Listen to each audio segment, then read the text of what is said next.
Good evening, everybody. We are going to continue where we left off last week as we've been studying the big picture of the Bible. Last week we talked about Ezra and Nehemiah. This week we're going to continue discussing that general time frame, but today we're going to talk about Queen Esther. So if you remember last week, we talked about how there was a large time gap between chapters 1 through 6 and chapters 7 through 10 of Ezra, and it is during that time that the story that we're going to talk about today about Esther takes place. So around 480 BC, so remember that means before Christ, so we're getting pretty close to the time of Jesus. Esther married the king of Persia, who had the Persian Empire had overthrown the Babylonian Empire, and we talked about that last week. And now we have a new king of Persia that the Bible calls Ahasuerus. That was the Jewish name for the king of Persia at that time. His Greek name we also know as Xerxes.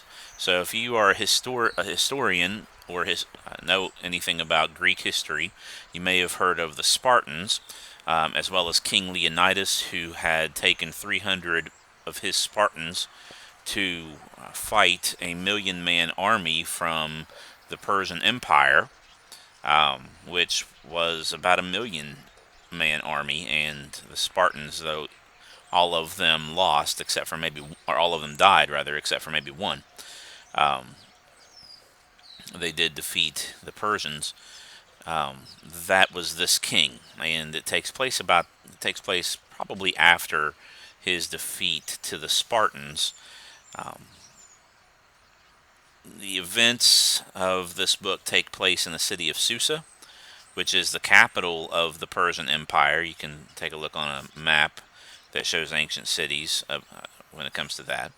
And this would be where Nehemiah would take place in 36 years, serving under Ahasuerus's or Xerxes' son, Artaxerxes.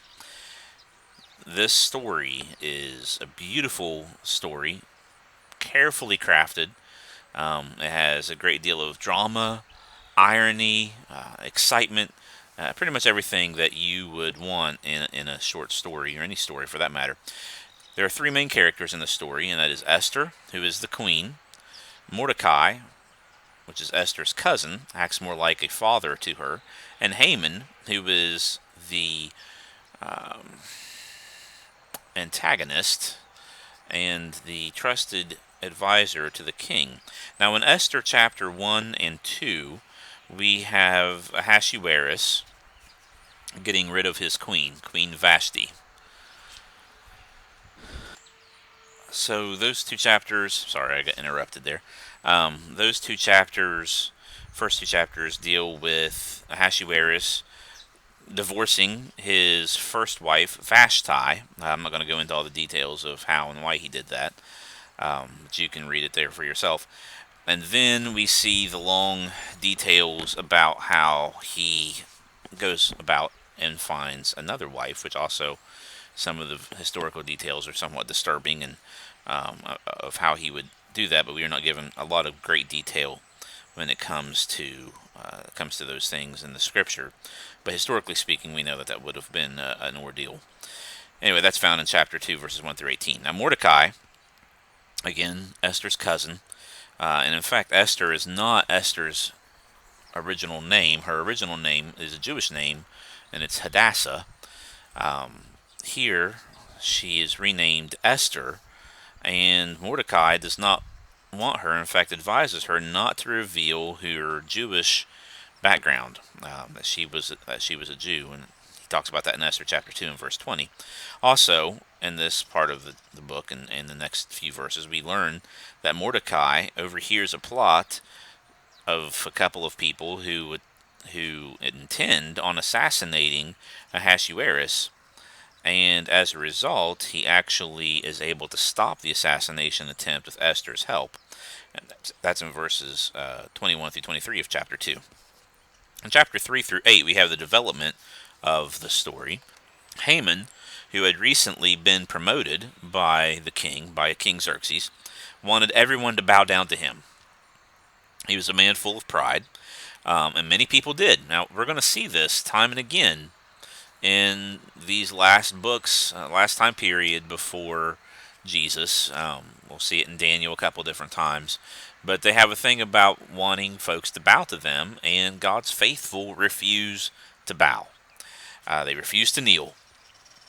And so when Mordecai refuses to bow before Haman, he takes this as an affront to his ego, and he allows his dislike of Mordecai, and he didn't even think about Mordecai to begin with, probably, when Mordecai is in the administration somewhere, but he doesn't think about him much, and then when he refuses to bow, that's when he begins to think about him, and he dislikes him because of his refusal to bow to him, to pay him homage, and so then he allows that dislike that he has for Mordecai to grow into a full-blown hatred of not just Mordecai, but of the entire Jewish people.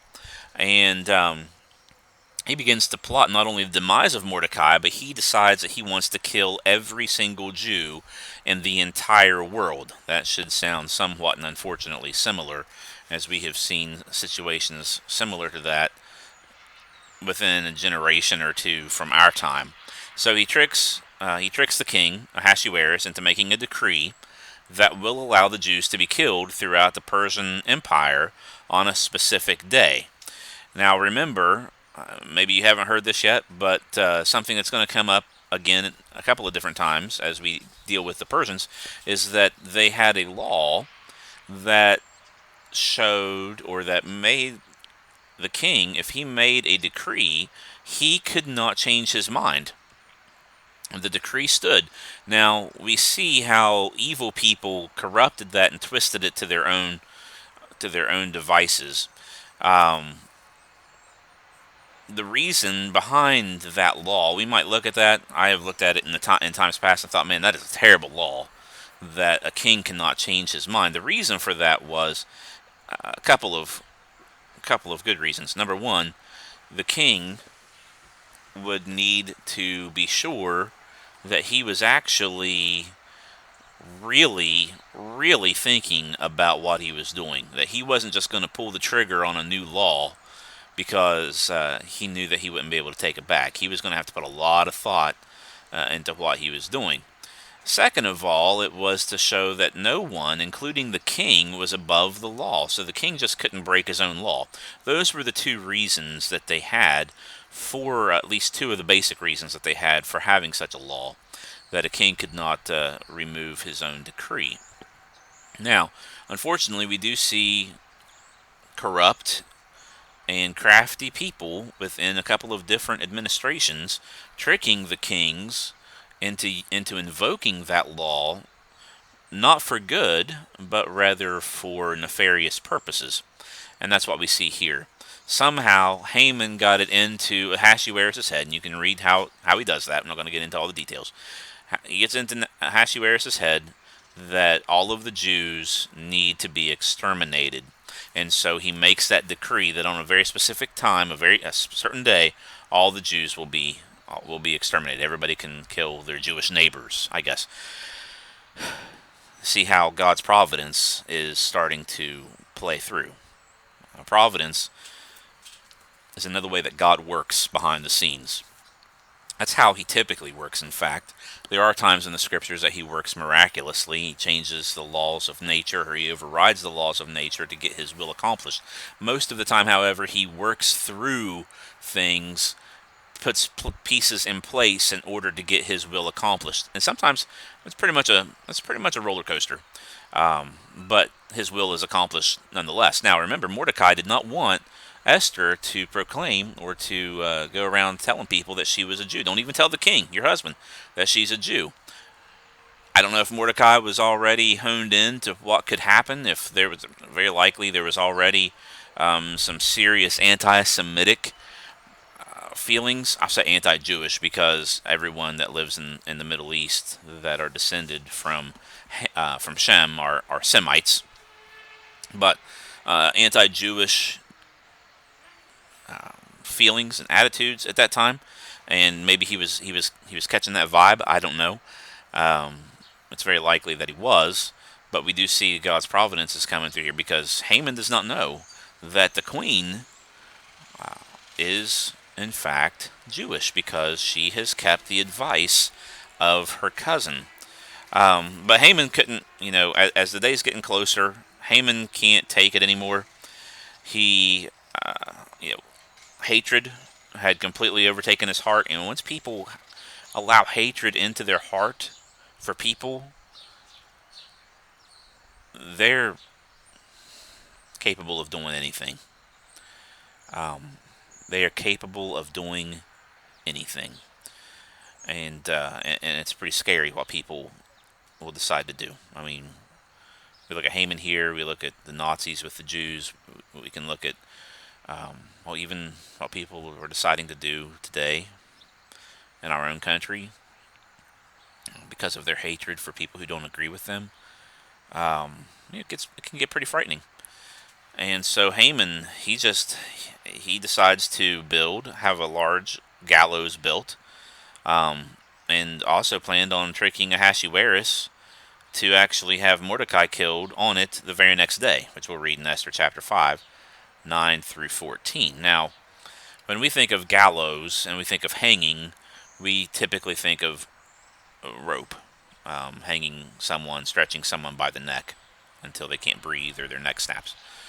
That did happen back in those days, but gallows here also can be meant to be something where someone is impaled upon, which was a rudimentary form of crucifixion. In the Persian Empire, did in fact have crucifixion. It wasn't, I hate to say this, it wasn't perfected as an art of death as the Romans had made it, but it was there, and it had been there for some time. So probably not thinking of a rope hanging someone, or someone hanging by a tree. In fact, the Bible talks about people being hung on a tree, which is just another way of saying a cross or gallows. So this is more like someone that's going to be impaled rather than hanging by your neck. Incredibly gruesome. But Haman does not realize that God is in fact behind the scenes. Interesting enough, this is one of the few books in the Bible that does not mention God's name, but we certainly see God's fingerprints all over everything. Now, if you remember, when we first started this lesson, that Mordecai overheard that assassination plot against Ahasuerus. And so on the very night, see how this all works together? So much irony and drama. On the very night that the gallows were completed, the tool of death that was completed, that was built, constructed for Mordecai, on that very night, the king could not sleep. Now, the best way to get yourself to go to sleep is to get bored. And so when he's got his problem with insomnia, he calls for someone to bring the royal chronicles to him and have them read from the chronicles. Chronicles are not normally an exciting thing. This is a tactic that he's using and probably has used in the past to be able to get to sleep. And so it just so happened that the section that was read was about how Mordecai had saved his life from the assassination. And so the next day, he calls Haman in, asks him what he would do, what he should do to honor the one that the king has decided to give favor to. And so he tells him this grand story about how he should do this and what he should do, because he thought that the king would not want to honor anyone more than himself. More than Haman, and so he gives him a grand thing, what you should do for the king, what you should do for the person that you choose to bestow favor on. And much to Haman's dismay, the king was very pleased and said, "Go and do this for Mordecai." You can imagine how angry that would have made him. Now, at the same time, we see Mordecai has gone to Esther and told her that she was in the perfect position to be able to help the Jews to keep them from being slaughtered in Haman's plot in Esther chapter 4 and verse 11. Now, Esther feared for her life because, again, they had another weird law that no one could come before the king unless the king had called for them, including the queen. And if they did, if he didn't respond with kindness, if he was so inclined, he could have her executed. So I want you to listen to what is said in Esther chapter 4 and verse 13. It says, "And Mordecai told her, 'Do not think to yourself that in the king's palace you will escape any more than all the other Jews. For if you keep silent at this time, relief and deliverance will rise for the Jews from another place.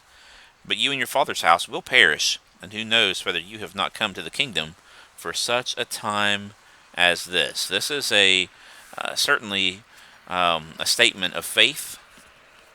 Though God's name is not mentioned, it's a statement of faith in the providence of God.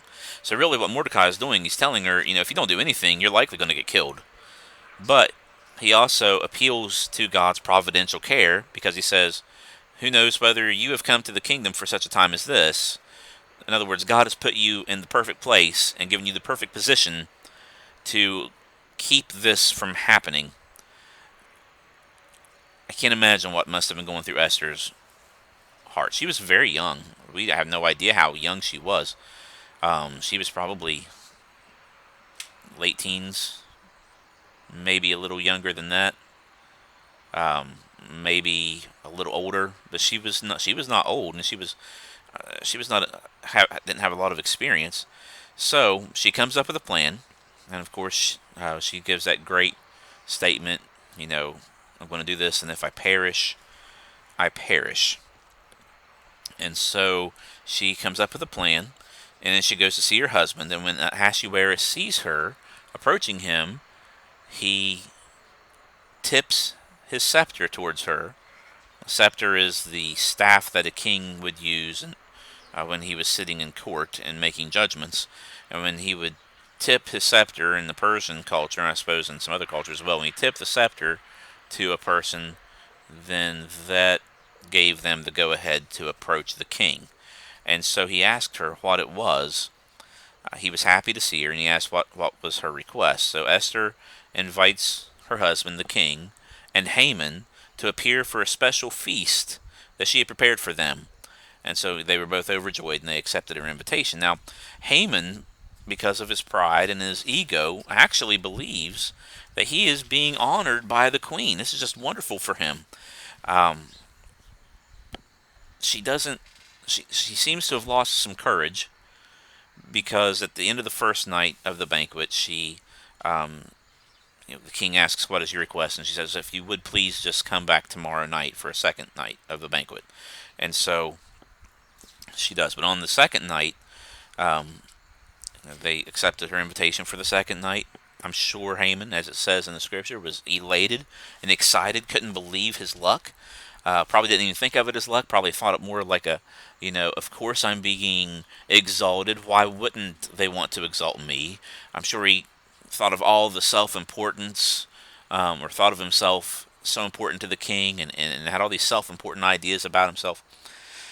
So, on the second night, Esther makes a revelation.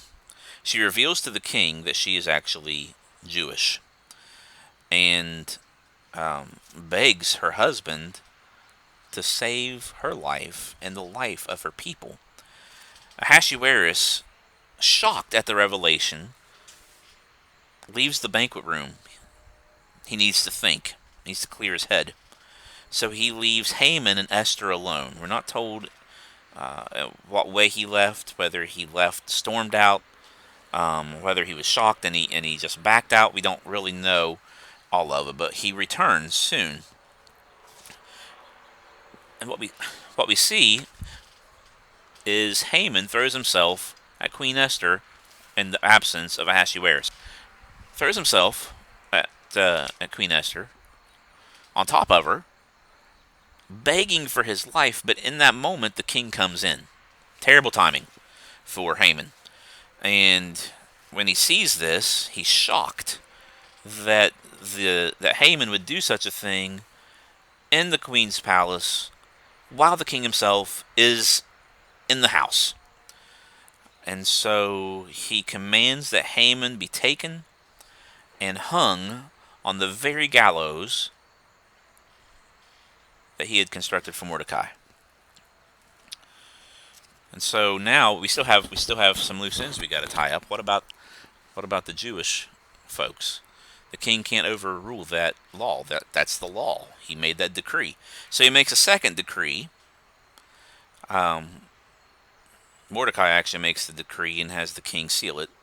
And it actually allowed the Jews to preemptively attack their enemies before they could kill the Jews, before they were attacked, which was a complete reversal of Haman's intentions because the Jews were successful in defeating their enemies.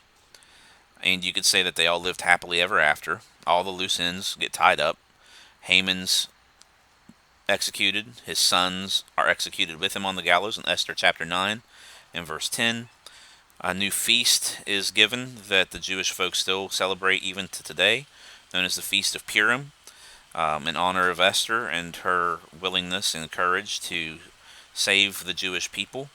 Mordecai was promoted to be Haman's replacement in chapter 10, verses 1 through 3.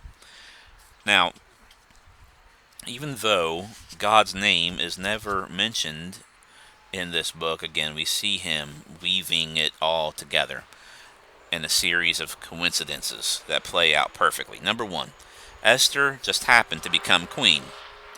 Esther chapter 2, 1 through 18. Number two, Mordecai just happened to advise her to keep her Jewish ethnicity a secret. 2, 19 through 20. 3, Mordecai just happened to overhear an assassination plot against Ahasuerus. 2, 21 through 23. 4, Haman just happened to plot to kill all the Jews in Esther chapter 3. The next one is that Haman just happened to plan to kill Mordecai on his gallows. Esther 5, 9 through 14. And then Ahasuerus just happened to not be able to sleep the night before Mordecai was supposed to die. That's in Esther chapter 6, 1 through 3. Following this, Ahasuerus just happened to read about the assassination plot thwarted by Mordecai and then decided to honor him. That's in verses 4 through 11 of chapter 6. And then the final thing that we could think of is that Haman just happened to die on the very gallows he had built for Mordecai's neck, or being impaled. It's difficult to think that all of these were just mere coincidences. The odds of that would be staggering. So this is really the conclusion of the historical section of the Old Testament. There are other things that happen, like I said, in the earlier part of the lesson, or 480 years before Jesus. That's still 5 centuries, almost, before Christ comes. That's a lot of time. I mean, think about 500 years on our time scale with America. 500 years ago was 1520. Not even 30 years after Christopher Columbus. So, it's a lot of time. And in that time period, lots of things happened. For one thing, God's people were scattered throughout the known world. Like we said earlier, a couple weeks ago, few of them actually lived in Jerusalem and the surrounding area. Those that did suffered at the hands of several different rulers, including a man by the name of Antiochus Epiphanes in the years 175 through 163 BC. He was the king of Syria and one of the generals of Alexander the Great, who took over. 4 of his generals split his empire in fourths. He was the king of Syria, took over the Palestinian area, and he was a horrible man. And even though it's not recorded in the Bible, it is important to know that a Jewish family known as Hyrcanus, I think is how you pronounce that, did lead a successful revolt against him, also known as the Maccabean Revolt, and they actually won and gained a measure of freedom from Syria. And then in 37 BC, the Romans had already conquered the area, and the Roman Senate, because it hadn't become an empire yet, they were a republic at this point. In 37 BC, the Roman Senate appointed Herod the Great as king of Judea, which was the Roman name for the land of Judah. near the end of Herod's reign, probably around 6 or 5 BC, Jesus was born in Bethlehem. And so before we get to that point, we are actually going to study over the next few weeks about the poetry, the books of poetry, and then the 17 books of prophecy. Those will be the next two, well, probably 3 or 4 lessons, and then we will be getting into the New Testament. Well, thank everyone for listening in this evening. I hope you all have a good evening, and we will see you soon. God bless, and bye-bye.